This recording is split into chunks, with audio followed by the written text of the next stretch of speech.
tema de la obra de teatro La Roca. La obra de teatro La Roca, el argumento es la construcción de una iglesia. Por eso cuando ustedes lo escuchen y si después lo compran y lo leen, van a ver que constantemente vuelve sobre el tema de construir el templo, de construir el barrio, ¿no? Ese es un tema central, es el tema de La Roca. Y en cuanto a dos o tres cositas sobre cómo leer esta obra, bueno, es un poco pretencioso de mi parte decirlo, porque cada uno lo puede hacer como mejor le parezca, incluso empezando por el coro que más le guste, ¿no? Porque en realidad, sí, uno empezaría por el coro 1 y terminaría en el coro 10, pero al ser poesía, y al ser poesía con un tema central, pero con una cierta independencia, mi consejo es que lo empiecen a hojear y lo empiecen a ver, o lo que escuchan acá, lo que les llame la atención, empiecen por ahí. Digo esto porque leer poesía siempre, y esto lo decía también cuando hablábamos de esto con los universitarios, en las vacaciones de universitarios, a veces parece que si uno no entiende todo de entrada, se muere y no puede leerlo. En realidad es como ver un cuadro, y más si se trata de poesía moderna, es ver un cuadro o escuchar una música, a uno le tiene que entrar por algún lado, ¿no? Entonces, darse la oportunidad de exponerse a esas palabras, ¿no? De encontrarle como la musicalidad de esas palabras, sin preocuparse por entender todo desde el inicio, ¿no? Por supuesto, el ideal es entender, pero les digo esto porque me parece que es útil para leer, para una forma de leer. Dicho esto, les digo dos o tres líneas que para mí, según lo que yo he visto, son las interesantes para seguir el desarrollo de los coros, del 1 al 10. Aparte del argumento que les mencioné, que es la construcción del templo, yo diría que hay 4 palabras, o 4 conceptos, digamos, que son los importantes para leer La Roca. Uno, el que ya dije, la construcción, el tema de la construcción. El alma del hombre debe apresurarse para crear, dice Eliot, ¿no? Y es justamente una de las cosas que más rescata Giussani también, que el hombre está puesto en el mundo para crear, y para crear según un significado. Crea para dar significado, pero según un significado que acontece. Por eso cuando Eliot dice, construimos el significado, construimos el templo para que haya significado, no es constructivismo, no es que está imponiendo él el significado o el hombre que impone el significado.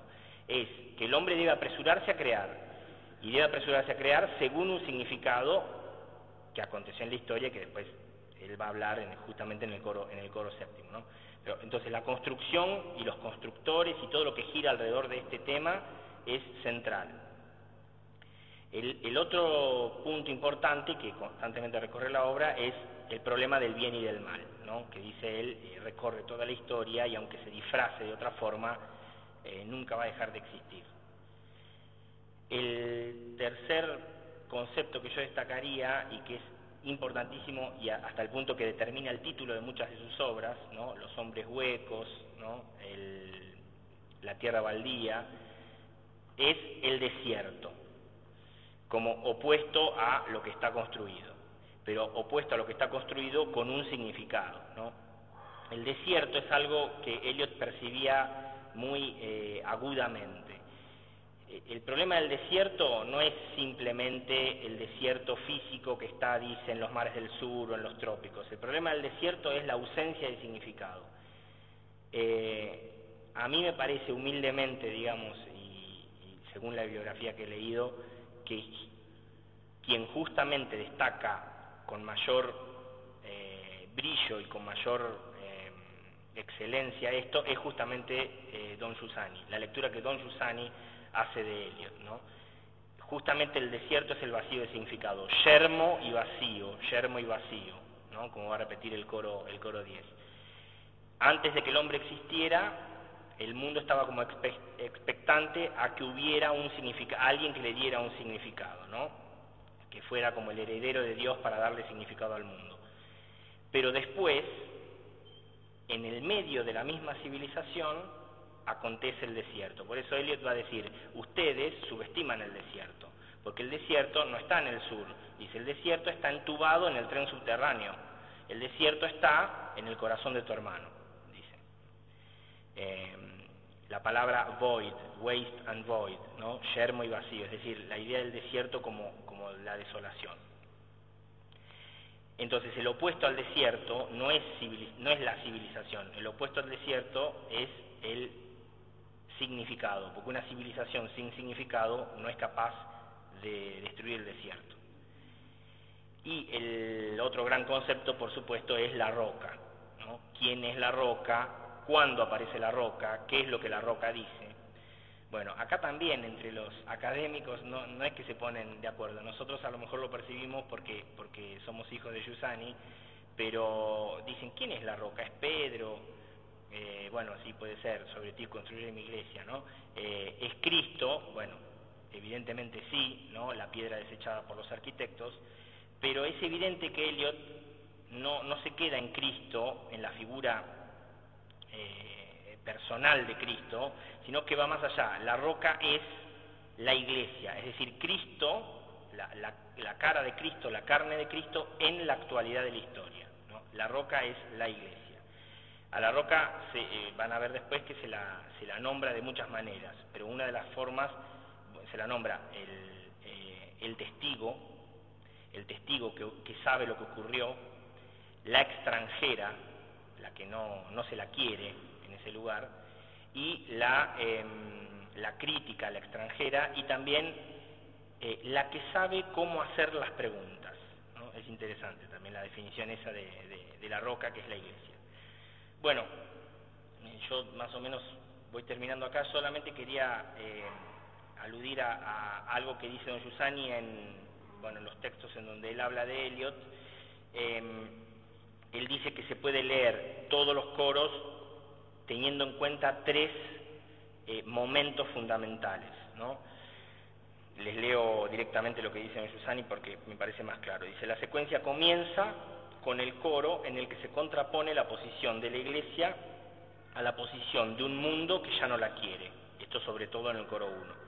Los cristianos, en un segundo momento, tienen que intentar resistir y vivir, caminar, luchar en este mundo que ya no los quiere, siendo conscientes de todas sus imperfecciones, de sus límites, del peso que llevan encima, del peso propio y de los pesos que han heredado.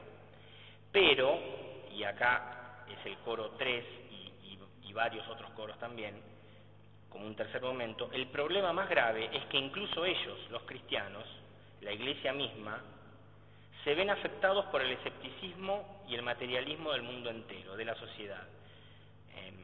Es decir, lo que siempre nos decimos, ¿no? Somos iguales a todos, ¿no? Solo que a nosotros nos ocurrió algo, pero nosotros también tenemos el mismo peligro, ¿no? Sobre todo en un mundo después de Cristo, sin Cristo, como lo dice Peggy, y que Eliot lo dice en términos muy, muy similares en el coro 7. La última aclaración es, tampoco hay que desalentarse por el tono negativo. Eliot es muy duro en su lenguaje. Tiene por momentos visos de amargura muy grande, pero también visos de una ironía muy grande también. Y él está dialogando con el mundo que ve, con el mundo académico y el mundo social en general que ve, atravesados por una gran superficialidad por momentos, ¿no? Entonces, por eso la selección que un poco quisimos hacer de 4 coros, fragmentos de 4 coros, no los coros enteros, que son el coro 1, el coro 3, el coro 7 y el coro 10, lo quisimos hacer de esta manera para un poco mostrar una idea general de estos momentos principales. El coro 1 empieza con una imagen cósmica, se encumbra el águila en la cima del cielo, se está refiriendo a las constelaciones, al tiempo que pasa, al tiempo cósmico, y después baja de pronto a Londres. Viajé a Londres, a la ciudad que está presa en el tiempo, que está guardada en el tiempo, ¿no?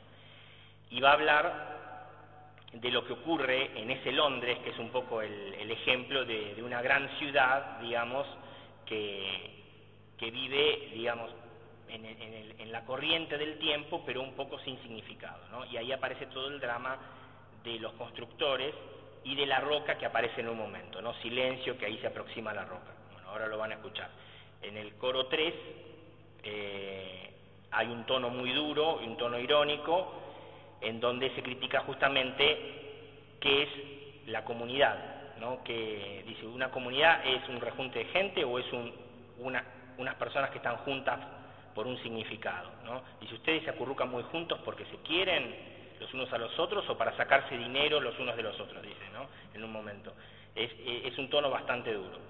El coro 7 es el coro, a mi juicio, pero en realidad, bueno, no es mérito mío decirlo, ¿no? Es Giussani quien justamente lo puso de relieve, el coro que habla de la gran aventura de la humanidad al conocer a Cristo. Empieza diciendo yermo y vacío y oscuridad sobre la faz de lo profundo, y hace un relato parecido a la creación del Génesis, pero para explicar cómo surgen las religiones, es decir, los intentos del hombre, de la humanidad, por llegar al infinito.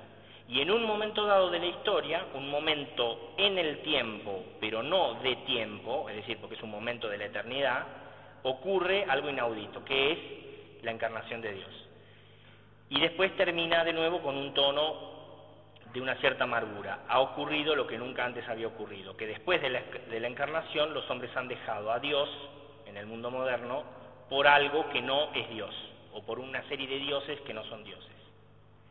Y el último coro es un coro hermosísimo, empieza con unas imágenes de los finales del tiempo, el misterio de la iniquidad, una imagen apocalíptica de la serpiente, del mal, etcétera, que está pronta como para destruir el mundo, pero termina con el triunfo de la luz.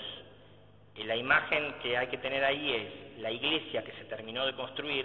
En la obra de teatro recuerden que se está construyendo una iglesia, la iglesia que se ha terminado de construir y la luz que invade la iglesia. Es una gran sinfonía de luz, como termina el coro 10, que es el final, y lo que demuestra que Eliot está enamorado de la luz, ¿no? Enamorado estéticamente de la luz, enamorado de la luz mayor que es Dios y de las luces menores, ¿no? Bueno, entonces ahora lo que hacemos es escuchar el coro 1 y el 3, después Julián va a decir unas palabras y después escuchamos el 7 y el 10.